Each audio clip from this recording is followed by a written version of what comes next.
Sugo man as Biblia. Sa Roma 13:1. Ningon man to kinahanglan mutahod kamo sa inyong pangulo. Ug kung sa isulti pataas na kay makapobre man sana. Nya bulahan mga makabos. Unya og di ka kabos dato ka, luoy kay ka. Di man kamo jud ka mapobre ka, di ba? Maayo kay nilo. May nasulat Biblia, bulahan ka mong kabos kay inyo ang gingarian sa langit. Unya kamo gusto mo magdato. Naalaot man kuno mga dato sa Biblia. Ay makayong Biblia, naglibog na yun ang Biblia.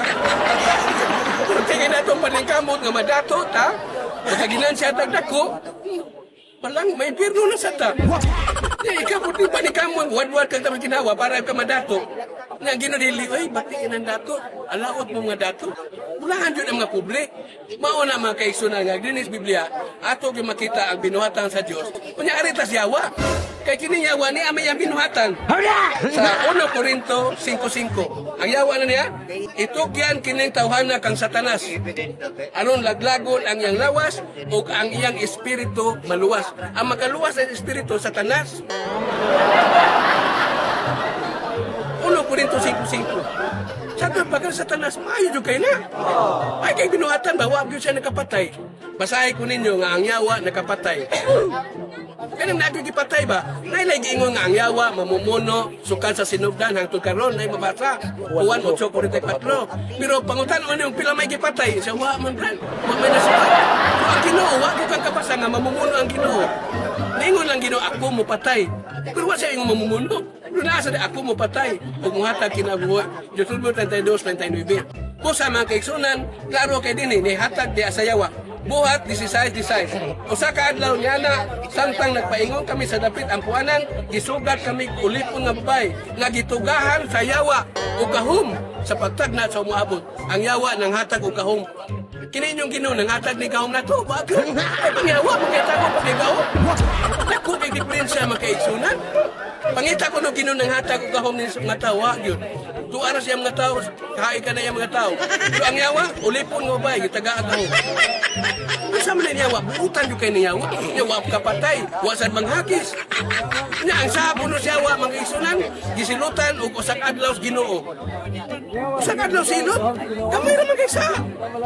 Ingon ang Ginoo, ang akong usak adlaw, ang iyong usak kalibo katoy, usak adlaw na ako.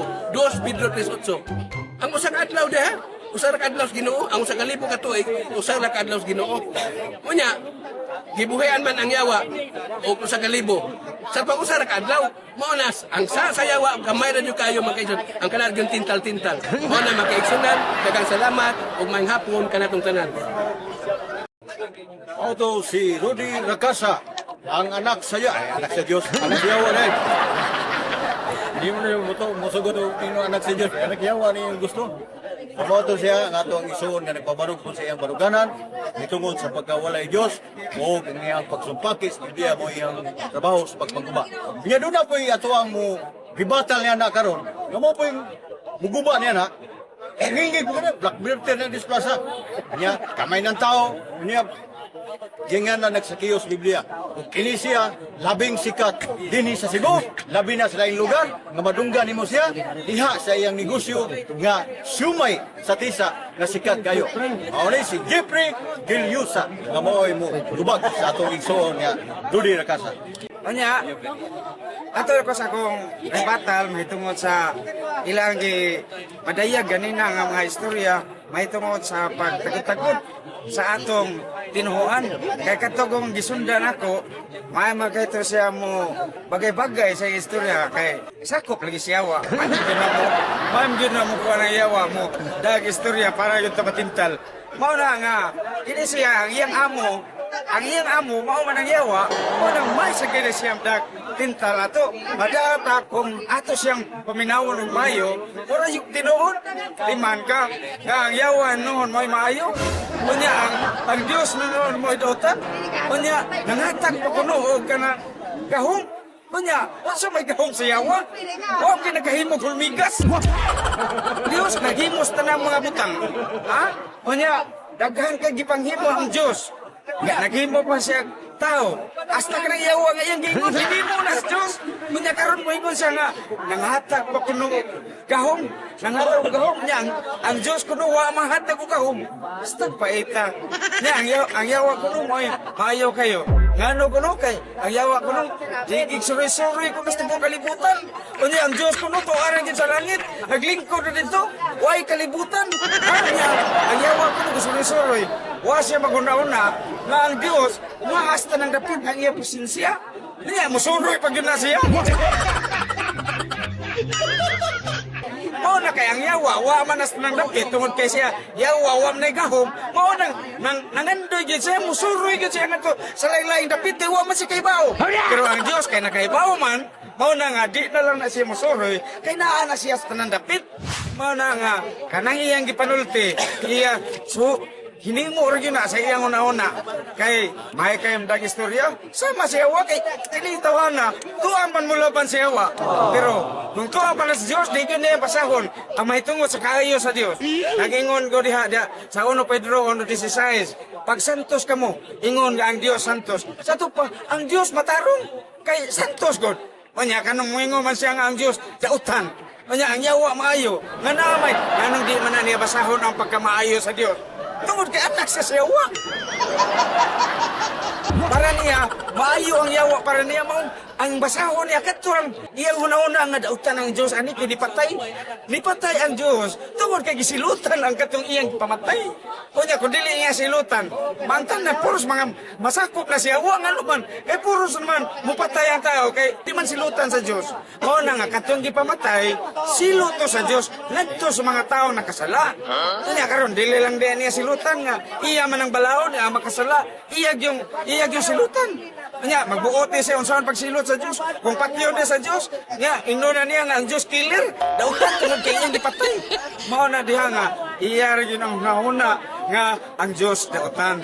Isag naay mabasa nga ang Dios santos. Di gyud niya basahon nga naman kay di man mulaban niya. Nga iya pang example nga nanghagis ko na atong Ginoo.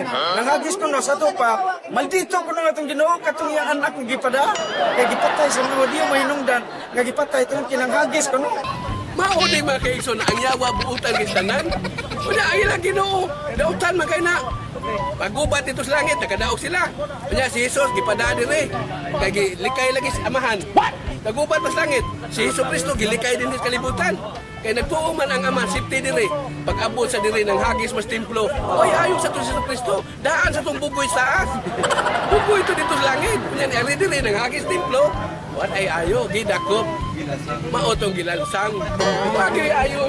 Matkamatiya. Pero ang yawa. Yan si tibuok kalibutan ni suri-suri ang yawa. Gidakop ang yawa. Wag yun dakpangan naman. Tungod sa iyang kabuutan. Kamo na nagbinuang nga dautan ang yawa. Unsa man gyud nakadaot sa yawa.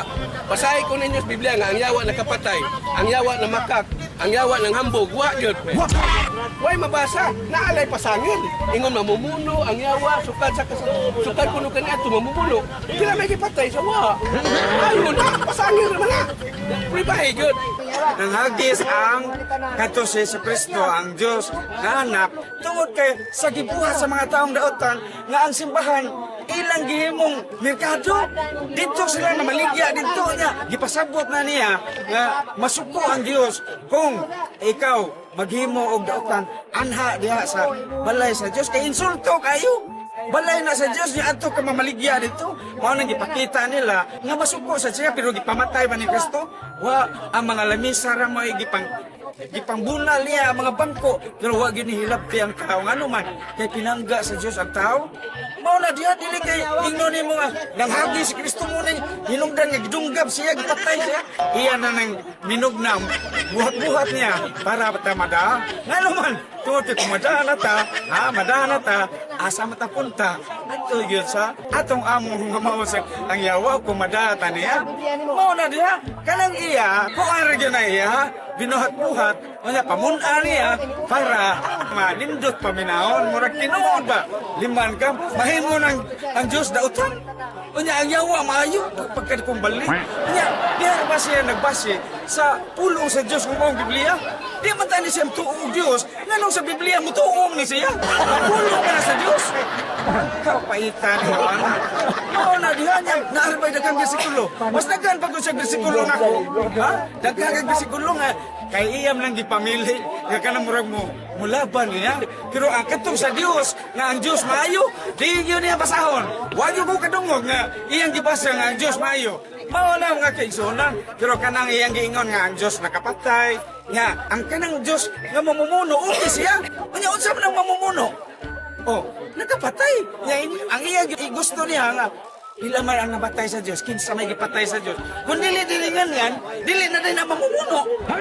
Mamumuno gani, nagig-istorya din ang mamumuno, nakapatay na. Kaya, mayungon siya, namakak ang Diyos. Kaya ingon siya nga, maghimo ko na siya bagong yuta o bagong langit.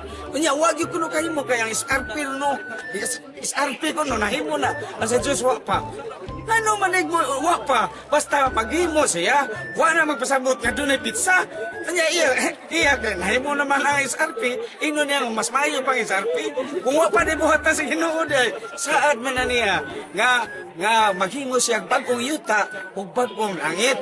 Pero kay wa pa man himo ingno lang yun niya bakakon bisag wa pa lang niya himo dili kay ingno niya nga namakak kay naunhan kuno sa isarpi. Dili la sa kuto magisunan o salamat sa iyong pagpaminaw kay daghan pa mo sulti.